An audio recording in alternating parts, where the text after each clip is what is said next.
हम यहाँ आपकी सहायता हेतु आए थे माता, किंतु ज्ञात नहीं था कि हमारे उद्देश्य से उपद्रव उत्पन्न होगा। नहीं गौरी, तुम्हारा उद्देश्य महान था, और फिर जब अंत भला हो तो नवीन घटनाक्रम का आरंभ शुभ ही होता है। कहो, तुम्हारे मन में कोई कामना है? हाँ माता, किंतु आज मैं अपने और अपने समुदाय के लिए नहीं, अपितु समस्त संसार और महादेव के लिए आपसे कुछ मांगने आई हूँ। आप तो कैलाश स्वामिनी है माता, और गृहलक्ष्मी घर में ही शोभित होती है। यदि आप कैलाश नहीं लौटी तो सदियों तक चांडालों को शिव शक्ति के वियोग के लिए उत्तरदायी माना जाएगा। माँ बताइए देवी, मुझे किस स्त्री की उपस्थिति का अनुभव हो रहा है आपके साथ?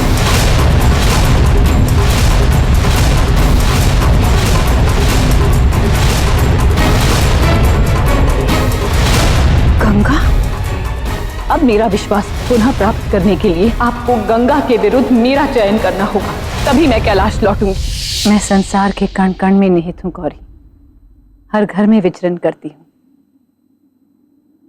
उचित समय आने पर मैं कैलाश अवश्य लौटूंगी।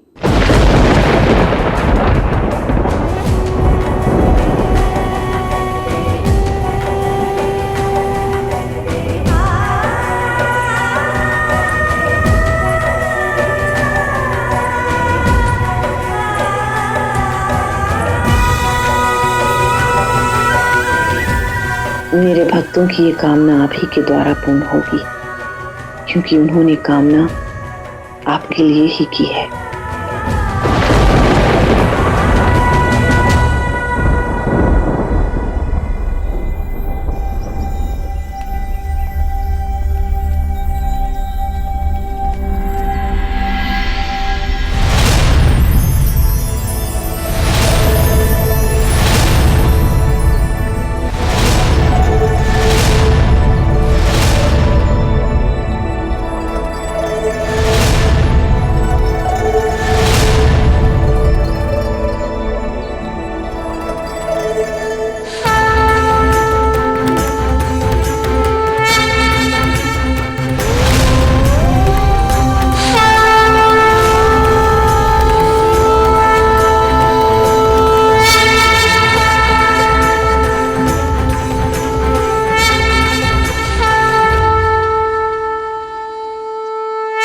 हे महादेव, आपके दर्शन पाकर हम धन्य हुए। प्रभु, हम आपके लिए क्या कर सकते हैं?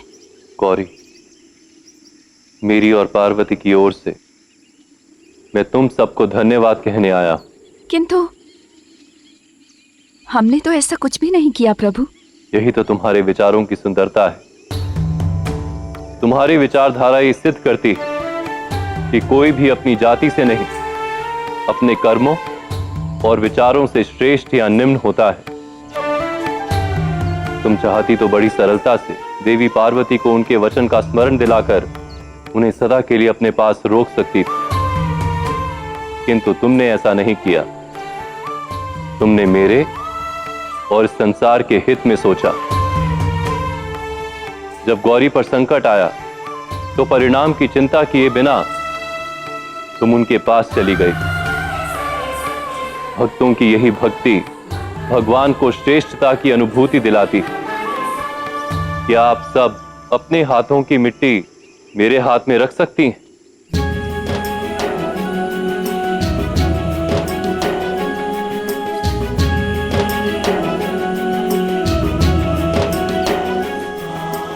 गौरी,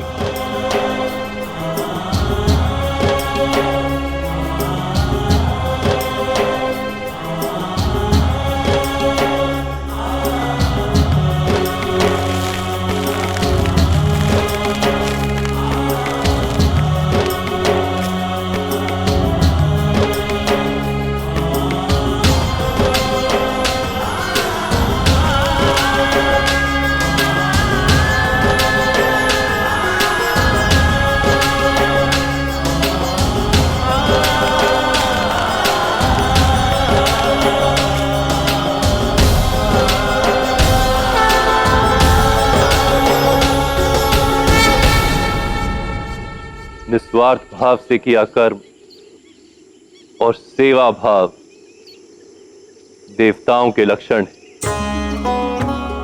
पिछली बार आपके कारण पार्वती ने इस धरती पर अपने चरण रखे और मातंगी रूप धारण किया, और इस बार मातंगी सदैव के लिए